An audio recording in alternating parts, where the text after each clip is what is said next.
and welcome to News Hour on SOM TV. Follow the Pulse of the Nation on Facebook at SOM TV and watch the live stream on YouTube at SOM TV Live. I am Esther Oka-Steven. Now the major headlines. The House of Representatives has approved a proposal for the real-time electronic transmission of election results from polling units to the Independent National Electoral Commission. The Inspector General of Police ordered the immediate withdrawal and redeployment of officers attached to the number 24 Police Mobile Force Presidential Escort across all states. The federal government, with International Fund after Agricultural Development, celebrated bumper rice and cassava harvest in Nasarawa State under the 2025 Boosting Productivity Food Security. Now the news in full. The House of Representatives has approved a proposal for the real-time electronic transmission of election results from polling units to the Independent National Electoral Commission. Adopted during amendments to the Electoral Act 2022, the resolution mandates preceding officers to uphold results immediately after signing and stamping from EC8A.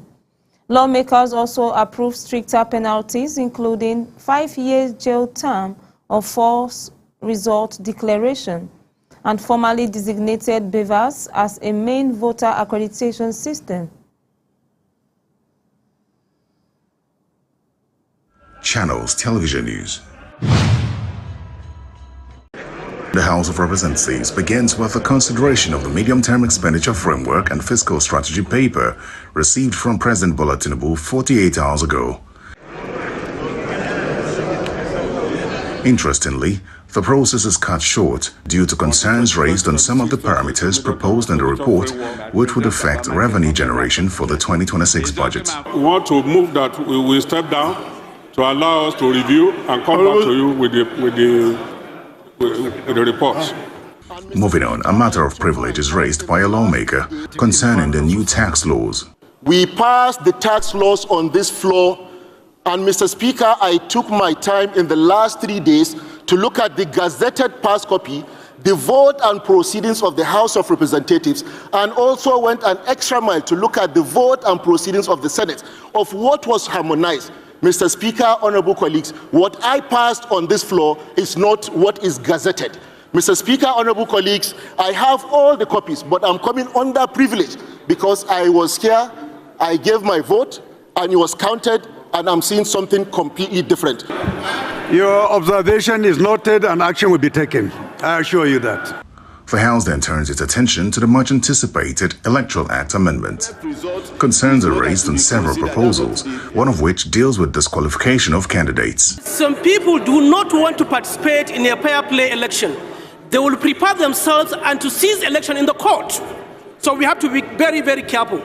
So my suggestion, Mr. Speaker, when a court find out that a candidate is being disqualified, this matter should be referred to INEC to conduct election in that particular area rather than to give the court power to determine who becomes second.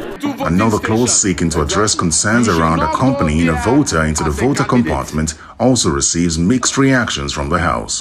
When you go through this, no sanction was written for whoever that led the physically placed person, maybe the blind man or anybody that is not okay to cast his or her vote. Why should the law restrict me in assisting my party member from voting me? No, there is a level to every assistance. No, Mr. This amendment is to exclude certain category of people who are capable of influencing the vote of that person they are to hate. Subsequently, the House maintains the clause that no political party agent, candidate or party official shall be permitted to accompany a voter into the voting compartment. Other amendments approved so far include that the presiding officer shall electronically transmit the results from each polling unit to the IRF portal in real time. Also approved is the compulsory use of national identity number for voter registration.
The Inspector General of Police has ordered the immediate withdrawal of officers attached to the number 24 Police Mobile Force Presidential Escort at the State House in Abuja, directing them to return to their state command nationwide. The redeployment affects officers across all zones following President Bola Tinubu's earlier directive on VIP escort duties.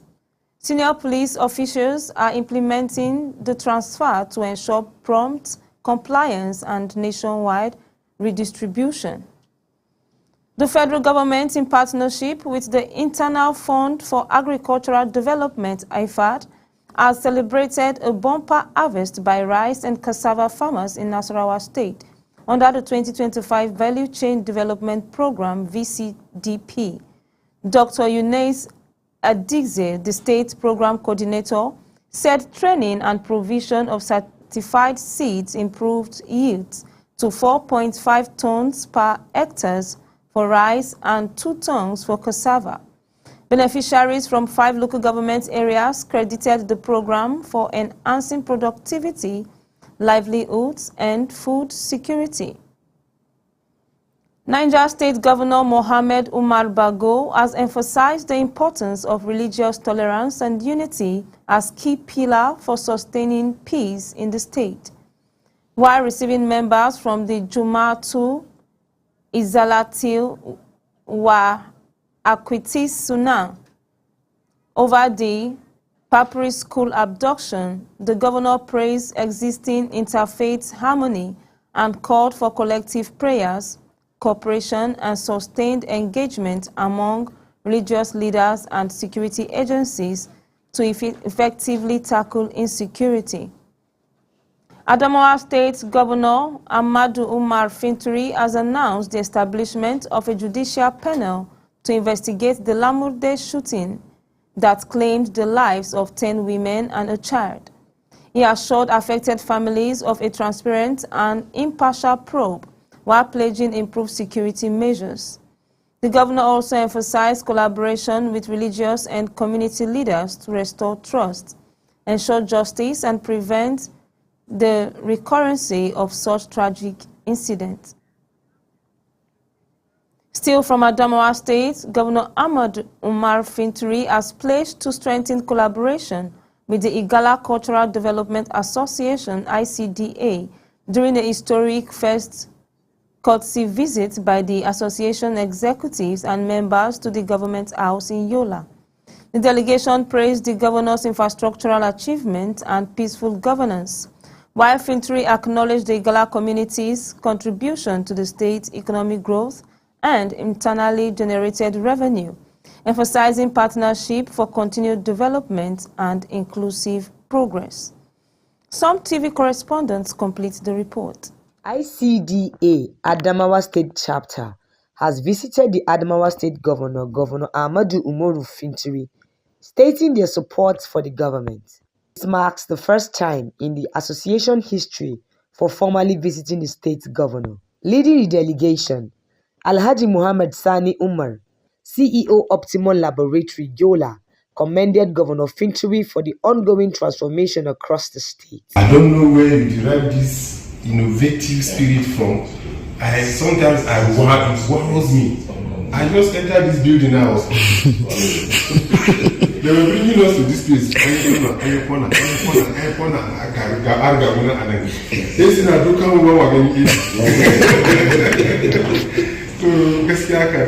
really proud of you. We are really proud of you. Come on, we are together with you. He noted that the Igala community, which has lived in Adamawa State for more than 3 decades, has never witnessed such rapid developments. Also speaking, the ICDA president, Alhaji Danlami Yahaya, expressed appreciation for the Adamawa State infrastructural achievements, as well as a peaceful, inclusive environment his administration has fostered. He described Adamawa State as a peace-loving state, which has encouraged Igala entrepreneurs to invest without fear. We assure you of our continued cooperation and partnership wherever our contribution can add value to the growth of Adamawa State.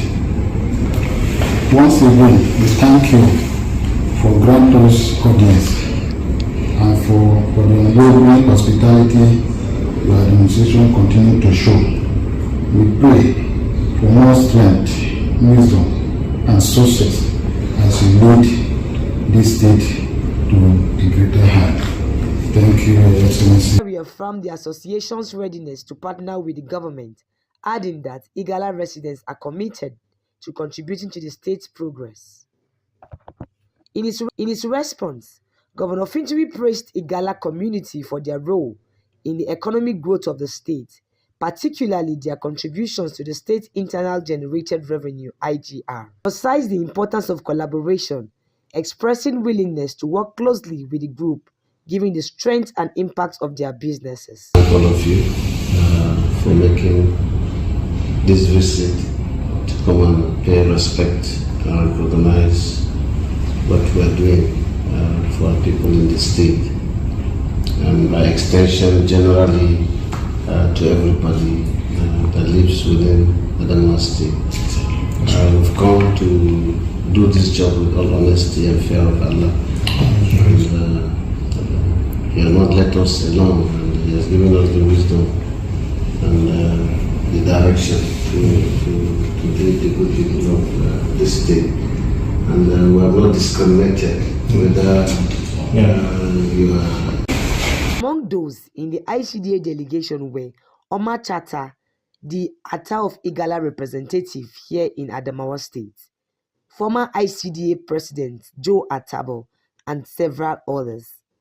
Ojoma Yusuf, Som TV News, Yola. Reports reaching us said the federal government says all federal ministries and departments have achieved full digital compliance, completing Nigeria's transition to a paperless civil service. Head of Civil Service, Mrs. Didi Wilson Jack, announced this in Abuja, describing it as a major reform milestone. She said the shift improved efficiency, reduced costs, expanded digital tools and training, and was driven by sustained reforms, strong political support, and locally developed solutions under the Nigerian First policy. A faction of the African Democratic Congress led by Nafiu Bala has suspended 15 senior members, including former national chairman Ralph Nwosu, for alleged anti-party activities. The 6-month suspension was approved at the NWC meeting in Abuja. The faction also disowned unauthorized congresses, announced new appointments, and constituted a committee for the Osun governorship primaries, deepening the party's leadership crisis amid rival factional claims. Reports coming in now said 4 Rivers State lawmakers in the House of Representatives have defected from the People's Democratic Party (PDP) to the All Progressive Congress (APC). Their defection follows Governor Seminalaye's Fubara's move to the APC last week, with the legislator reportedly aligning with the governor's political decision. The federal government has banned the export of wood and related products nationwide, revoking all existing licenses.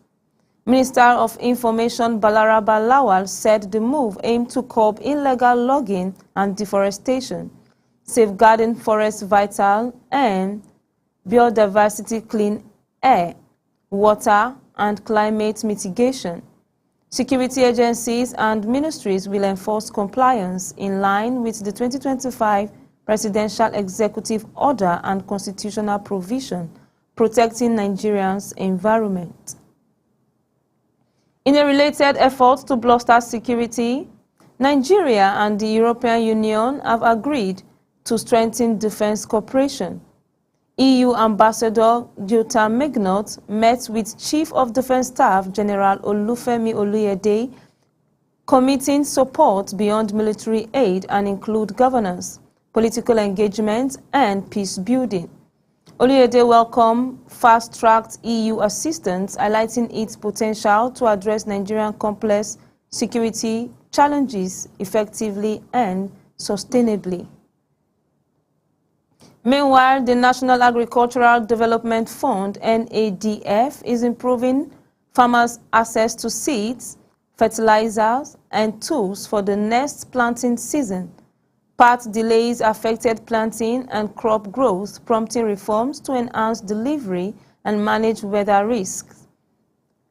NADF also introduced a 50% discount on farm input to boost crop yield and farmers' income, reinforcing national efforts to secure agricultural productivity and food security. Yobe State government has warned civil servants against corruption and bribery, especially involving job seekers. Investigations are underway with guilty officials facing strict legal consequences. Ministries are directed to educate staffs on ethical standards, professionalism, and transparency. In a complementary security measure, Governor Maimala Buni ordered heightened vigilance during Christmas and New Year festivities, ensuring police and border security agencies protect lives and property. At Idioroko border, Ogun State, the Nigerian Customs Service seized 16 kilograms of heroin, 12 kilograms of meth, and over 1,500 kilograms of cannabis alongside smuggled foreign goods. 6 intelligence-led operations between December 4th to 15th led to the seizures, which were